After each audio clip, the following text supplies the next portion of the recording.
pendant que se réalise notre bienheureuse espérance, la révélation de la gloire de Jésus-Christ, notre grand Dieu et Sauveur. Notre grand Dieu et Sauveur. Voilà. De Jésus-Christ, notre grand Dieu et Sauveur. Et pour vous montrer, frère, que c'est la vérité, nous allons lire encore acte 8, verset... Non, lisons d'abord 1 Jean 5, 20. Lisons 1 Jean 5, 20. Voici ce qu'il est dit dans 1 Jean 5, verset 20. Nous savons aussi que le Fils de Dieu est venu et qu'il nous a donné l'intelligence pour connaître le véritable, et nous sommes dans le véritable en son Fils Jésus-Christ. Verset 21. C'est lui qui est le Dieu véritable et la vie éternelle. Petits enfants, gardez-vous des idoles. C'est ce Jésus-Christ qui est le Dieu véritable. C'est Jésus-Christ qui est le Dieu véritable. Et encore, pour aller loin, pour vous montrer que c'est Jésus-Christ qui est le Dieu véritable, je veux qu'on lise Romains 8, verset 9. Vous allez encore voir quelque chose de terrible. Romains 8, verset 9, il est écrit: pour vous, vous ne vivez pas selon la chair, mais selon l'esprit, si du moins l'esprit de Dieu habite en vous. Si quelqu'un n'a pas l'esprit de Christ, il ne lui appartient pas. Je ne sais pas si vous avez remarqué quelque chose, je recommence. Pour vous, vous ne vivez pas selon la chair, mais selon l'esprit. Si quelqu'un n'a pas l'esprit, selon l'esprit, si du moins l'esprit de qui habite en vous, si du moins l'esprit de Dieu habite en vous. Et voici comment il continue. Si quelqu'un n'a pas l'esprit de Christ, on comprend très clairement que l'esprit de Christ, c'est l'esprit de Dieu. Et pour vous montrer que l'esprit de Christ est l'esprit de Dieu, quand Marie va tomber enceinte, on nous dit que Marie est tombée enceinte sous la vertu du Saint-Esprit. Et l'enfant qui va naître s'appellera Jésus. Et il va appeler qui Père. Nous voyons directement qu'il va dire que c'est Dieu mon Père. Il ne va pas dire que c'est le Saint-Esprit mon Père. Il va dire que c'est Dieu mon Père parce que l'Esprit de Dieu, c'est le Saint-Esprit, c'est l'Esprit de Jésus. Nous pouvons également le démontrer, bien aimé. Je veux qu'on lise encore, bien aimé, acte 8, 29. Acte 8, 29. Acte 8, 29. Il est écrit: l'Esprit dit à Philippe, avance et approche-toi de ce char. Nous connaissons tous l'histoire. Je vais sauter pour tomber une fois au verset 39, parce qu'il y a quelque chose de très important. Quand il fut sorti de l'eau, l'Esprit du Seigneur enleva... L'Esprit de qui? L'Esprit du Seigneur enleva Philippe. Donc ce Saint-Esprit, c'est en fait l'Esprit du Seigneur. Maintenant, je vais m'adresser à ceux qui aiment souvent prendre l'exemple, dire que on a vu lorsque Jésus se baptisait, une voix a parlé du ciel disant que voici mon fils bien-aimé, écoutez-le. Et voilà que le Saint-Esprit est descendu pendant que Jésus était sur la terre. Je voudrais dire quelque chose. Ne limitons pas Dieu, bien-aimé.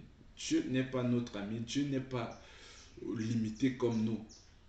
Parce que ce Saint-Esprit qui était en train de descendre pour tomber sur Jésus, c'est ce même Saint-Esprit qui était en train d'attester à Jean à côté que voici l'agneau de Dieu qui ôte le péché du monde. Lorsque tu dors, à 2 heures par exemple, tu reçois une vision, le Saint-Esprit est en train de te montrer quelque chose. Une autre personne à 2 heures est en train de... Le Saint-Esprit est en train de lui dire autre chose. Le Saint-Esprit est en train de... Voilà. Nous avons plusieurs exemples dans la Bible où Dieu se parle à lui-même. Donc, bien aimé, notre Dieu s'appelle Jésus. Vous voyez vous-même que notre Dieu s'appelle Jésus. Pourtant, le Dieu des musulmans dit que Jésus est son prophète et il va jusqu'à dire que Jésus est un prophète qui a raté sa mission. Pourtant, nous, notre Dieu là, c'est Jésus. Quand Jean va arriver au ciel, va arriver au ciel, il verra qui assis sur le trône. C'est Jésus qu'il a vu assis sur le trône. Il n'a pas vu 2 trônes au ciel. Il a vu un seul trône au ciel sur lequel était assis Jésus. Donc, bien aimé, c'est ce que j'ai voulu partager avec vous. Vous voyez vous-même que notre Dieu, c'est Jésus-Christ. Et là, maintenant, vous comprenez pourquoi il ne faut pas appeler le nom de Dieu en désordre n'importe comment, rigoler, faire des blagues avec. le nom de Jésus. Et pour ceux qui sont dérangés par les démons, pour ceux qui font les délivrances, désormais, lorsque vous allez dire, je te commande, toi, méchant esprit, au nom de Jésus, vous aurez la révélation de ce nom. Parce que lorsqu'on dit au nom de Jésus, ce n'est pas le fait de dire au nom de Jésus qui agit, mais c'est quand tu as une révélation de ce nom que cela devient efficace.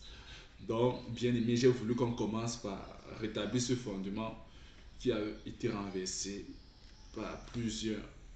Notre Dieu, c'est Jésus. Je vais encore lire 1 Jean 5, 20 pour que 1 Jean 5, 20, c'est très intéressant. Il est écrit dans 1 Jean 5, 20 en 21.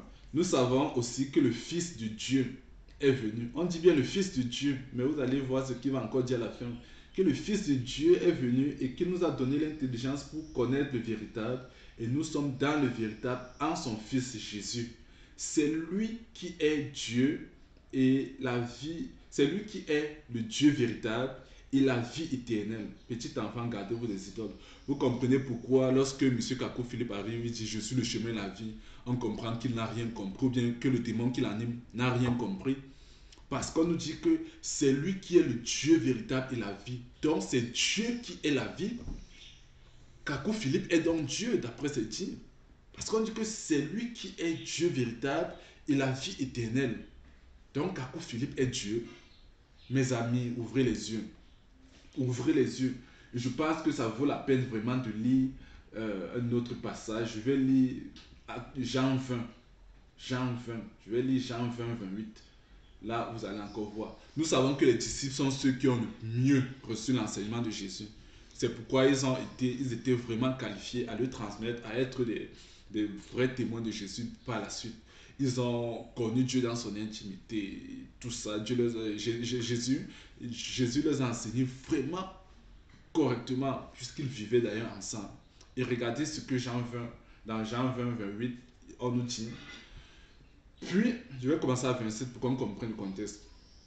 Puis il dit à Thomas, avance ici ton doigt et regarde mes mains. Avance aussi ta main et mets-la dans mon côté et ne sois pas incrédule, mais crois.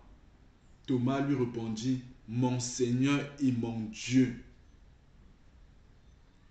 Avant que on continue en disant, Jésus lui dit, Thomas répond, mon Seigneur et mon Dieu. Parce qu'ils avaient compris que Jésus est notre Dieu.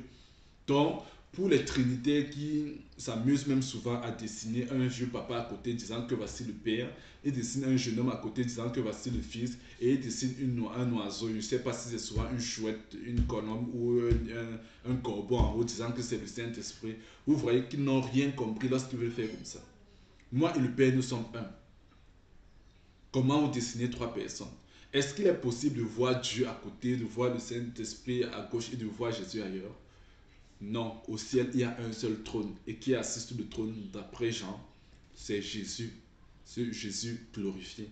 À ne pas confondre avec le Jésus, homme qui était le médiateur entre nous les hommes. Je fais une petite parenthèse par rapport à 1 Timothée 2, 5 pour dire à ceux qui sont assis dans la doctrine catholique que là encore votre doctrine a un problème. Parce que la Bible nous dit qu'il y a un seul Dieu, un seul médiateur. Pourtant, vous, on vous enseigne que Marie est médiatrice. Vous voyez que vous êtes dans l'idolâtrie sur ce point-là. Plaise à Dieu, je vais faire une émission d'autres petites vidéos comme celle-ci pour partager régulièrement avec vous ce que Dieu va m'enseigner, ce que Dieu me mettra à cœur de partager avec vous. Et je vous invite vraiment à vous abonner à la page, à la aimer, pourquoi pas, pour vraiment m'encourager et que Dieu soit béni, que Dieu soit béni. À bientôt.